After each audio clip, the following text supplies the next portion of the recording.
હાલો, જય શ્રી કૃષ્ણ. મારા કિચનમાં આપણું હાર્દિક સ્વાગત છે. આજે આપણે ભરેલા ગુંદાનું સરસ મસ્ત શાક બનાવીશું. અહીંયા મેં 200 ગ્રામ સરસ ગુંદા લીધા છે. ગુંદાના ફાયદા અઢળક છે. તમારે હાડકાં દુખતા હોય તો ગુંદા ખાવાથી તમને ફાયદો થાય છે. આ સિઝનમાં ગુંદા ફરજિયાત ખાવા હિતાવહ છે. આ હાડકાને પણ મજબૂત કરે છે, કબજિયાતને પણ દૂર કરે છે. અહીંયા મેં ગેસ ઉપર એક તપેલું મૂક્યું છે, એમાં પાણી મૂક્યું, એની માથે એક ચાયણી મૂકેલી છે. એમાં આપણે ગુંદા નાખીશું.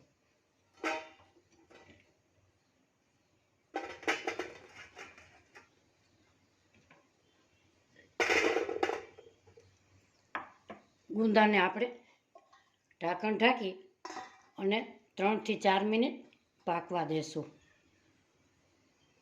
અહીંયા આપણે મિક્સર જાર એક ખાનું લીધેલું છે, એમાં આપણે ચટપટું ચવાણું આવે છે, એને આપણે પીસી લેશું.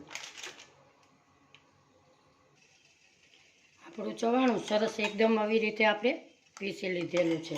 હવે આપણે ડુંગળી ટમેટાની ગ્રેવી કરીશું. એમાં એક ડુંગળી નાખીશું, એક ટમેટું નાખીશું, લસણ આદુના 2 ટુકડા એ ઉમેરીશું. હવે એને આપણે પીસી લેશું. હવે આપણે મસાલો પીસો તો એમાં આપણે થોડોક મસાલો વધારે એડ કરીશું. આમાં નાખીશું આપણે વરિયાળીનો ટેસ્ટ ખૂબ જ સરસ આવે છે. ધાણા ભાજી,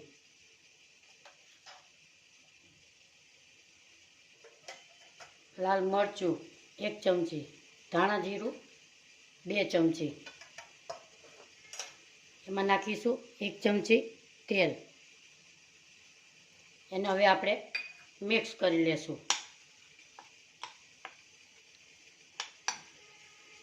હવે આપણે આપણા ગુંદા બફાણા એ આપણે જોઈ લેશું.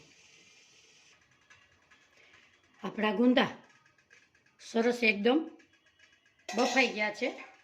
હવે એને ઠંડા થવા માટે એક પ્લેટમાં કાઢીશું. આવી રીતે અહીંયા આપણે ગેસ ઉપર એક લોયું મૂકેલું છે, એમાં ઉમેરીશું 3 ચમચી તેલ.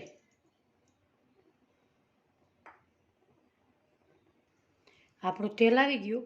અડધી ચમચી રાઈ નાખીશું, અડધી ચમચી જીરું નાખીશું, હિંગ નાખીશું. આપણે ટમેટાની ગ્રેવી કરી હતી એ ઉમેરીશું.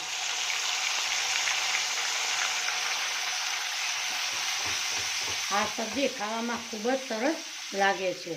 આજની મારી રેસીપી તમને ગમે તો એક લાઈક, શેર ને સબસ્ક્રાઈબ જરૂરથી કરી દેજો. હવે આપણે એમાં કરીશું મસાલા. 1 થી 1.5 ચમચી તમે તીખાશ ખાતા હો એ પ્રમાણે લાલ મરચું ઉમેરીશું. અડધી ચમચી હળદર, 1 ચમચી ધાણા જીરું પાવડર, સ્વાદ પ્રમાણે મીઠું. અને હવે આપણે મિક્સ કરી લઈશું.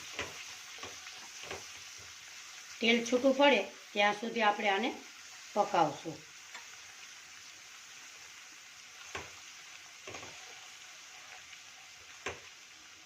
હવે આપણે ધીમો ગેસ કરી અને ગુંદાને ભરી લેશું.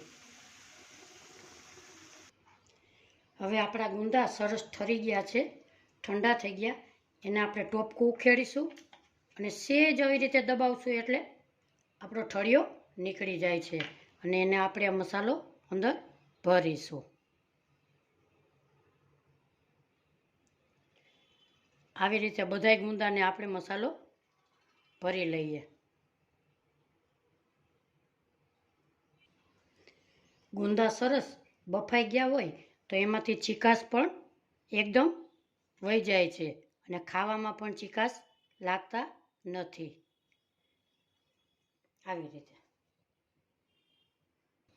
આપણા અહીંયા બધાય ગુંદા એકદમ સરસ ભરાઈ ગયા છે. ચવાણાનો સ્વાદ એકદમ ચટપટો શાક લાગે છે. આપણું તેલ એકદમ છૂટું પડી ગયું છે. હવે આપણે ઉમેરીશું એમાં અડધો ગ્લાસ જેટલું પાણી. 1 મિનિટ એને ઢાંકણથી ઢાંકી દેશું.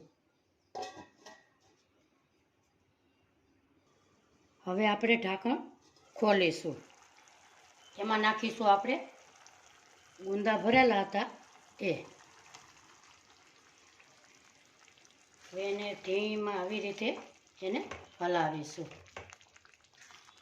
આ શાક ખાવામાં ખૂબ જ સ્વાદિષ્ટ લાગે છે.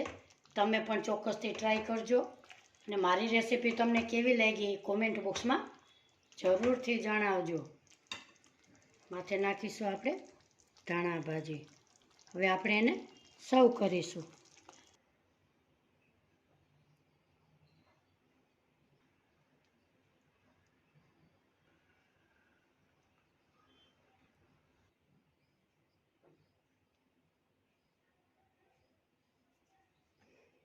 આજની મારી રેસીપી તમને ગમે તો એક લાઇક ને શેર ને સબસ્ક્રાઈબ જરૂરથી કરજો. ફરી મળીશું એક નવી રેસીપી સાથે. ત્યાં સુધી મારા જય શ્રી કૃષ્ણ.